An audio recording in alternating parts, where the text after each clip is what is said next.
عنوان: خوابوں کی گلی۔ ایک پرانے شہر کے کونے میں ایک تنگ سی گلی تھی جسے لوگ خوابوں کی گلی کہتے تھے۔ مگر وہاں نہ کوئی دکان تھی، نہ گھر، نہ روشنی۔ لوگ کہتے تھے کہ جو شخص دل کی سچائی کے ساتھ اس گلی میں قدم رکھے اسے اپنا سب سے گہرا خواب نظر آتا ہے۔ ایک دن ایک نابینا لڑکا زیان اپنی ماں کا ہاتھ تھامے گلی کے پاس پہنچا۔ ماں نے اسے سمجھایا کہ یہ صرف ایک کہانی ہے، مگر زیان نے ضد کی۔ جیسے ہی اس نے گلی میں قدم رکھا، اس کی بند آنکھوں میں روشنی آتر آئی۔ اس نے اپنے خوابوں کا اسکول دیکھا جہاں وہ بچوں کو پڑھا رہا تھا، خوشی سے چہکتا ہوا۔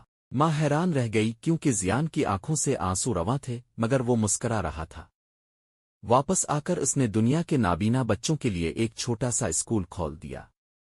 اس نے کبھی دوبارہ خوابوں کی گلی نہیں دیکھی، مگر وہ کہتا تھا، اصل خواب وہ ہوتے ہیں جو جاگتے میں پورے کیے جائیں۔